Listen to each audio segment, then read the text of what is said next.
Hello my dear students. तो पिछली video में हमने 60 तक ईडियम फ्रेज कवर कर लिए थे। आज हम 61 से देखेंगे। 61 पर हमारा जो ईडियम फ्रेज है वो है बर्ड्स ऑफ अ फीदर, माने एक पंख के पंछी होना। मीन्स होता है people of the same nature, माने एक ही स्वभाव के व्यक्ति या लोग। एग्जाम्पल है इसका, वाक्य प्रयोग हुआ है birds of a feather flock together. Birds of a feather माने एक ही स्वभाव के व्यक्ति, फ्लॉक टुगेदर माने साथ साथ रहते हैं। फ्लॉक टुगेदर माने साथ साथ रहते हैं।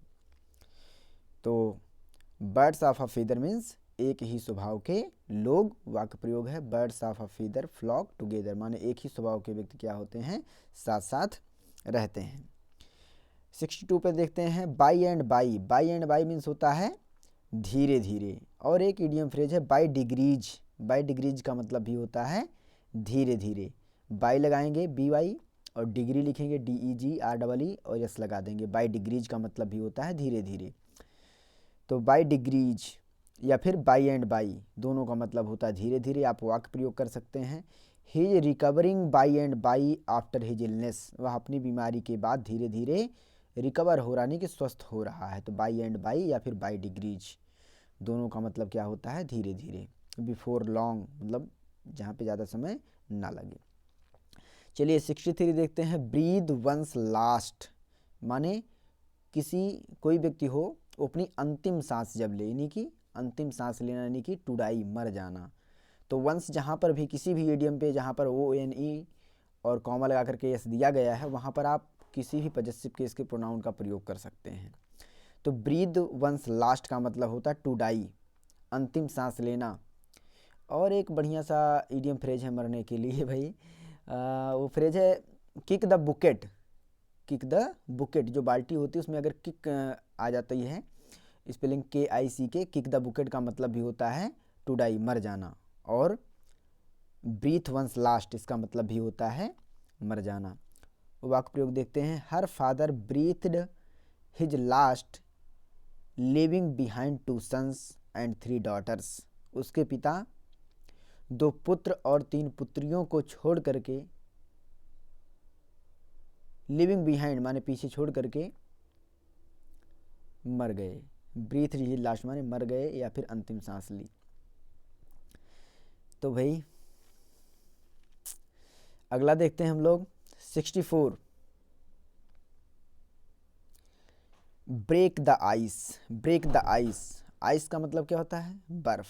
यहाँ पे कह रहा है ब्रेक द आइस माने बर्फ को तोड़ना, अगर एग्जैक्ट मीनिंग देखें। लेकिन क्या होता है इसकी मीनिंग, ब्रेक द साइलेंस माने मौन का वातावरण तोड़ना।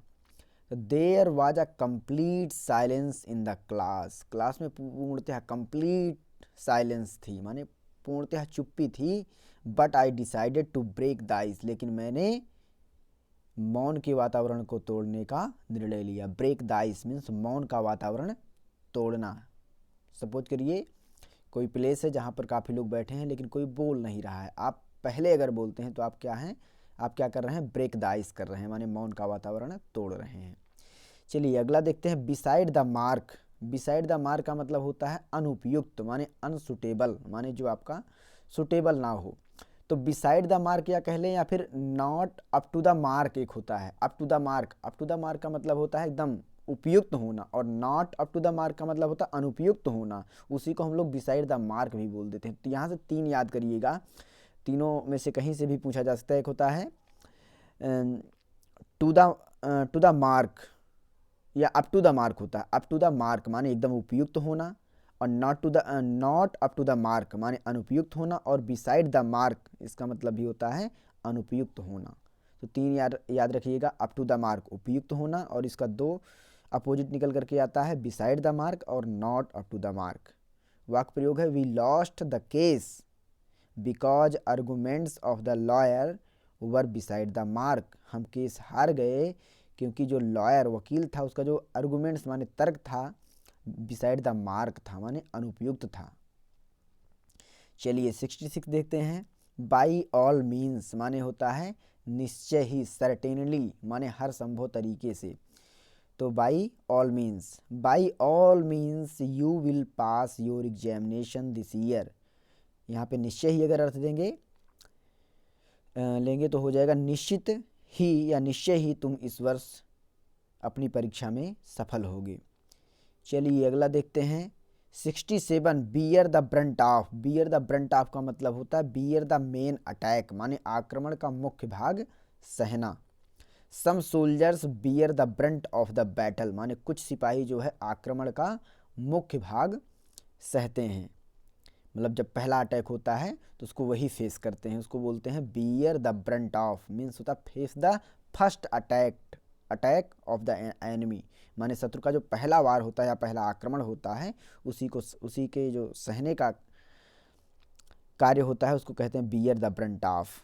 तो some soldiers bear the brunt of the battle, कुछ लोग युद्ध का मुख्य भाग सहते हैं या प्रथम आक्रमण सहते हैं, ऐसा भी आप कर सकते हैं। अगला है बाय डिग्रीज, धीरे धीरे। अभी मैं थोड़ी देर पहले बता रहा था, देखो बाय डिग्रीज आ गया। तो बाय डिग्रीज का मतलब होता है सडनली इसमें दिया है, और हिंदी बता रहा धीरे धीरे। सडनली माने क्या होता है, अचानक होता है। तो बाय डिग्रीज का जो एग्जैक्ट होता है वो क्या होता है, धीरे धीरे। तो इसका हम देखेंगे he is developing by degrees, वह धीरे धीरे डेवलप हो रहा है, बढ़ रहा है। चलिए देखते हैं 69 पर बाई चांस। बाई चांस बहुत पॉपुलर है, बहुत कॉमन है। बाई चांस मीन्स होता है संयोगवश। तो one day I met my friend by chance in the fair, एक दिन मैं संयोग से मेले में अपने मित्र से मिल गया, by chance in the fair. 70 देखते हैं ब्रिंग होम माने घर लाना, लेकिन मीनिंग होती है टू एक्सप्लेन। एक्सप्लेन मीन्स समझाना। इलूसिडेट एक वर्ब होती है, उसका मतलब भी होता है समझाना। तो ब्रिंग होम मीन्स घर लाना मत समझिएगा, समझिएगा मतलब समझाना, स्पष्ट करना। जैसे he could not bring home his problem to me, वह अपनी समस्या मुझे नहीं समझा सका। Because he did not like to disclose it, क्योंकि वह उसे उजागर करना नहीं चाहता था। डिस्क्लोज मतलब क्या होता है, उजागर करना।